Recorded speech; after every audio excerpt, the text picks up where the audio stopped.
वालेकुम, कैसे हैं नाजरीन। बिस्मिल्लाहिर्रहमानिर्रहीम। कैसे हैं नाजरीन, उम्मीद करती हूँ कि आप खैरियत से होंगे।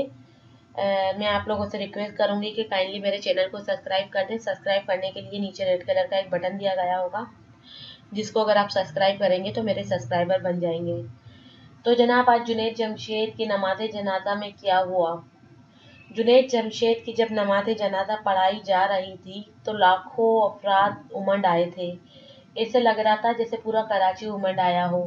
और मौलाना तारिक जमील जब नमाज जनाजा जुनैद जमशेद की पढ़ा रहे थे तो उनका लफ्ज साथ नहीं दे रहे थे, वो इतना रो रहे थे। और जुनैद जमशेद की नमाज जनाजा के वक्त के मनाजिर भी टीवी पर दिखाए गए और इनका भाई हुमायूं जुनैद बहुत ही धाड़े मार मार कर रो रहा था। पहले तो वो बिल्कुल सही कंडीशन में थे, लेकिन जब इनको दफनाने का वक्त आया, इनकी नमाज जनाजा पढ़ी गई, तो भाई इनका हुमायूं जमशेद जिसका नाम है, वो बहुत धाड़े मार मार के रोने लगा था। और वो कह रहा था कि हमेशा हंसने वाला जुनैद हमसे दूर चला गया। और मौलाना तारिक जमील के भी जो है आवाज़ साथ नहीं दे रही थी। और इसको जुनैद जमशेद को दारुल उलूम कोरंगी में दफनाया गया। और जो है जो सियासी और समाजी शख्सियात ने भी शिरकत की। बहुत सारे एयरफोर्स के लोग भी थे। और ये एक हमारा मारूफ नातख्वां जुनैद जमशेद जिसकी नमाज जनाजा अदा की गई, ये एक मुस्कुराने वाला जुनैद जमशेद था जिसने जो है लोगों के लिए दिल बदलने का फैसला कर लिया था, लोगों को दीन की तरफ ला रहा था। और इसकी तदफीन जो है दारुल उलूम कराची के कब्रिस्तान में की गई। और इसकी नमाज जनाजा मारूफ स्कॉलर मौलाना तारिक जमील ने पढ़ाई। मुल्क की फिजा सोगवार, हर आंख अश्कबार थी और हर दिल रो रहा था। और मोइन खान एकेडमी से मुत्तसिल ग्राउंड लोगों से खिंचाखिंच भर गया था।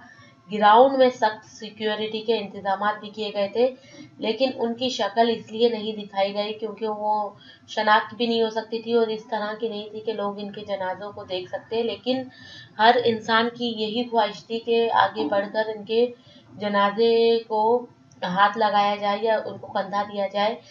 PIA हादसा के शहदा के लिए फातिया ख्वानी भी की गई।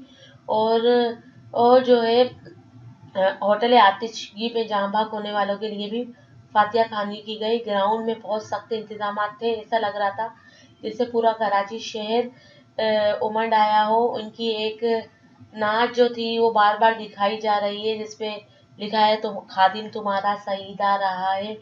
काला बाग में इनकी नमाज जनाजा अदा की गई। और रिफत अमेज जो थे लोगों की तस्वीर थी। और जुनैद जमशेद का सफर आखिरत शुरू हो गया और हर आंख अश्कबार थी। और टीवी पर भी और नबी करीम सल्लल्लाहु अलैहि वसल्लम के तुफैल अल्लाह इनको जन्नत में जगह दे, ये मौलाना तारिक जमील के अल्फाज थे कि नबी सल्लल्लाहु अलैहि वसल्लम ने उम्मत से कहा नमाज नहीं छोड़ना और अल्लाह के सिवा किसी की बका नहीं है। मौलाना तारिक जमील के अल्फाज आते, नबी सल्लल्लाहु अलैहि वसल्लम ने फरमाया, मेरे उम्मत के गरीबों पर रहम करना। ऐसी नमाज जनाजा तो बादशाहों की भी नहीं देखी जैसी नमाज जनाजा तारिक जमील ने बताया कि जुनैद जमशेद की देखी है। और नबी सल्लल्लाहु अलैहि वसल्लम ने कहा नमाज नहीं छोड़ना। वो बार बार इस बारे में बताते गए, अल्लाह के सिवा किसी की बका नहीं है। ये थे अल्फाज जुनैद जमशेद के। तो उम्मीद करती हूँ कि आपको मेरी ये न्यूज़ पसंद आई होगी। नेक्स्ट न्यूज़ तक के लिए मुझे इजाज़त दें। हाफिज़, टेक केयर।